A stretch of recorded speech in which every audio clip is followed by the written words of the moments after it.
Hi అండి. Welcome back my channel natural vlogs. ఈరోజు మన లాంగ్ వీడియో ఏంటంటే కరివేపాకు కారం ఎలా ప్రిపేర్ చేసుకోవాలో చూద్దామండి. నిల్వ ఉంటుంది, ఒక 2 మంత్స్ అలా ఉంటుంది. కరివేపాకుని బాగా క్లీన్ చేసుకొని వాటర్ ఏం లేకుండా అట్లా డ్రైగా అయిపోయేలాగా ఆరబెట్టుకోవాలండి. అట్లా ఆరబెట్టుకున్నాక చిన్నులపాయి, ఎండుమిర్చి, చింతపండు, ధనియాలు, జీలకర్ర కలిసి మనకి కరివేపాకు ఎంత క్వాంటిటీ ఉంటే దానికి తగ్గట్టు తీసుకోవాలి. నేను అన్నీ మీడియం క్వాలిటీ తీసుకున్నానండి. ఆయిల్ కొంచెం వేసుకొని ఎండుమిర్చి ఫ్రై చేసుకోవాలి. ఎండుమిర్చి ఒక 10 అట్లా వేసుకున్నాను. అవి కొంచెం హీట్ అయ్యాక ధనియాలు, జీలకర్ర కూడా వేసుకొని బాగా ఫ్రై చేసుకోవాలి. అవి కొంచెం కలర్ చేంజ్ అవ్వాలండి.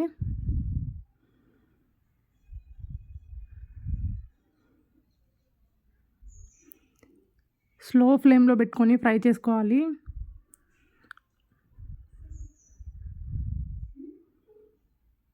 కొంచెం రెడ్ కలర్లో వస్తే ధనియాలు, జీలకర్ర అవి కూడా కొంచెం ఫ్రై అయితే బాగుంటాయండి.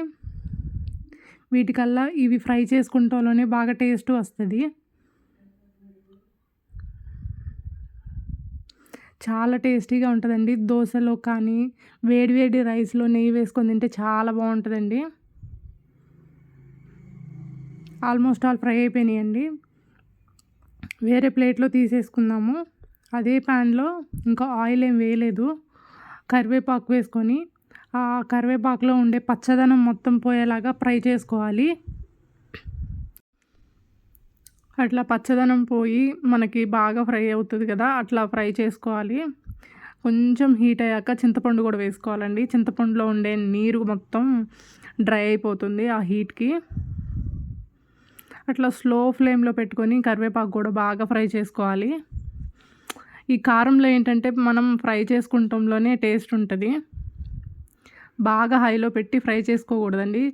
స్లో ఫ్లేమ్లో పెట్టుకొని ఫ్రై చేసుకోవాలి. అట్లా కలర్ చేంజ్ అయిపోతాయి. మనకి ఆల్మోస్ట్ తెలిసిపోతుంది ఫ్రై అయినాయి అంటే, సౌండ్ వస్తూ ఉంటుంది.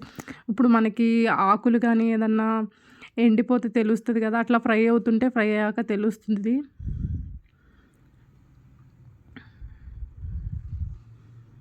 మాడిపోతూ ఉంటాయండి, మిక్స్ చేసుకుంటూ ఉండాలి. వేడికి ఆకులు కదా ఊరికినే కలర్ చేంజ్ అయిపోతాయి. అట్లా ఫ్రై చేసుకుంటూ కలుపుకుంటూ ఫ్రై చేసుకోవాలి. చింతపండు కూడా వేసేసుకోండి. దాంట్లో వాటర్ క్వాంటిటీ ఏదైనా తడిదనం ఉంటే పోతుంది. మనకి నిల్వ ఉంటుందండి. ఒక 1.5 మంత్ 2 మంత్స్ ఉంటుంది. ఈ రోజుల్లో అన్ని రోజులు నిల్వ ఎక్కడ ఉంటుంది చెప్పండి. ఈ లోపే మనం తినేసేస్తాం అనుకోండి. కాకపోతే మనం క్వాంటిటీ కొంచెం ఎక్కువ చేసుకుంటే నిల్వ ఉంటుంది. ఎవరైనా క్వాంటిటీ తీసుకునే వాళ్ళు కొంచెం ఎక్కువ తీసుకుంటే పద్దాక కాకుండా అట్లా ఒక్కసారి చేసేసుకొని స్టోర్ చేసుకోవచ్చు. అట్లా ఫ్రై అయిపోయాక మనం కొంచెం వేడి చల్లార్చుకొని పక్కకు పెట్టేసుకోవాలి. అంతే. అంటే బాగా ఫ్రై అవ్వాలి, కలర్ మొత్తం చేంజ్ అవ్వాలి. కరివేపాకులో ఉండే పచ్చదనం మొత్తం పోయి బాగా ఫ్రై అయిపోవాలి.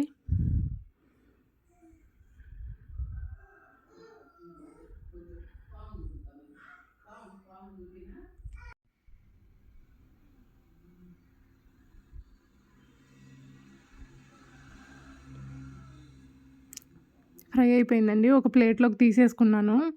కొంచెం చల్లారాక మనం అలా పట్టుకొని అట్లా చేత్తో మెదిపితే ఆకు మొత్తం అట్లా పౌడర్ లాగా అయిపోవాలి. అప్పుడు మనకి ఫ్రై అయిందని అర్థమైపోయిద్ది. చూసారా, అట్లా పట్టుకొని అట్లా చేత్తో మెదపంగానే పౌడర్ లాగా ఆకులు మెత్తగా అయిపోతుంది. అట్లా కొంచెం చల్లారిపోయాక మనం మిక్సీ జార్లో ఎండుమిర్చి, మనం ఇందాక తీసుకున్న చిన్నులపాయలు తీసుకొని ఫస్ట్ ఉప్పు అది వేసుకొని ఫస్ట్ అవి 2 మిక్సీ వేసుకోవాలండి. నేను కల్లుప్పు వేసుకున్నాను, కొంచెం టేస్ట్ బాగుంటుంది అన్నట్టు.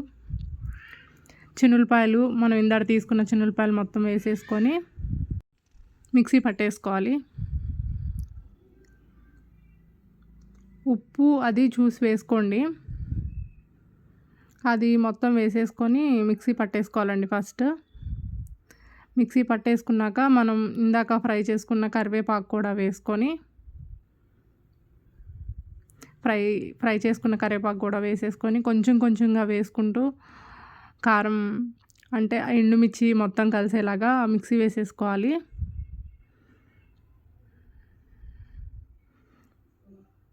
అంటే నేను చిన్న జార్ తీసుకున్నాను, అందుకని 2 టైమ్స్ అది మెదిగాక మళ్ళీ ఇంకోసారి వేసాను.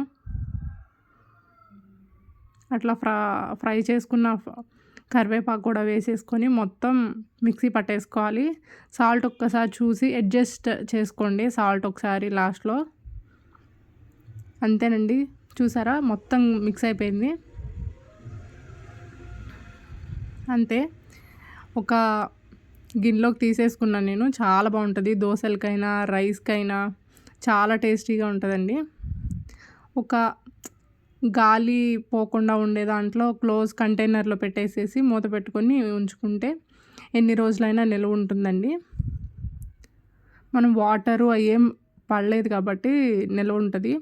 చాలా టేస్టీగా ఉంటుందండి. ఎవరైనా మన ఛానల్లో కుకింగ్ వీడియోస్ చాలా ఉన్నాయండి, ఎవరన్నా కొత్తగా ఛానల్ చూసేవాళ్ళు ఉంటే చూడండి. Please do subscribe natural vlogs. ఎవరైనా కొత్తగా చూసేవాళ్ళు ఉంటే లైక్ చేయండి, షేర్ చేయండి. Thanks for watching. బాయ్.